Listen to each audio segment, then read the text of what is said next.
Konnichiwa, I'm biking across Japan. Actually, biking across all of Japan. But the thing is, I've never cycled before.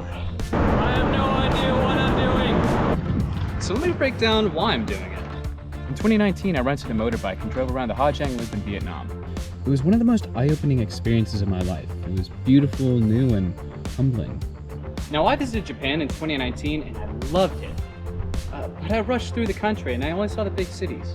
So I wanted that same feeling of adventure I had in Vietnam while revisiting Japan and doing it right. On this trip alone, I've been backpacking for a year straight. And I wouldn't consider myself a daredevil or an adrenaline junkie, but the longer I travel, the more and more extreme things need to be to get that feeling of novelty. So how about inspiration? When I was in Gyeongju, Korea, I met a French woman well into her 60s that had biked across Eurasia. She was bored, never cycled before, and all of her friends told her she was crazy. But there she was with a bike and a tent, 2 continents away.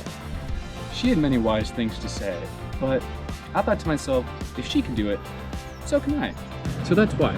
This trip is going to take a few months, so instead of just walking through it all, I'm slicing this misadventure into topics of things I've learned and experienced, so you can choose what you find interesting to watch. First things first, the route. I'm starting all the way north in Wakkanai and Cape Soya, which is the northern tip of Hokkaido, which is the northern island of Japan.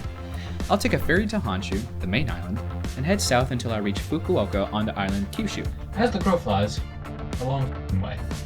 Japan has good infrastructure and roads, and food is easy to find, but the country is terribly mountainous. A fact I've come to find out the hard way. Now the bike. Before I flew to Japan, I bought a bike in the Netherlands and flew it with me. That's so bad. That's so bad. It's a used Koga Miata Randonneur. It's perfect, functional, and super heavy. Wait, super heavy, wait, what? That's because I opted for a cycling touring setup rather than a bike packing setup, since I'm here for the experience and comfort rather than speed. I want that feeling of novelty. I want to learn about culture and others. If that means I'm too slow to make it to Fukuoka, so be it. I'm certainly going to try, but if I have to choose between enjoying a trip versus completing one, I'll choose the former. So that's that. I'll have more videos of my experiences very soon, so if you want to see them, go ahead and subscribe. In the meantime, I have some other videos about interesting things I've seen on my travels, like what midsummer is like in Sweden. Go ahead and check them out. Thanks for watching, and I'll catch you in the next one.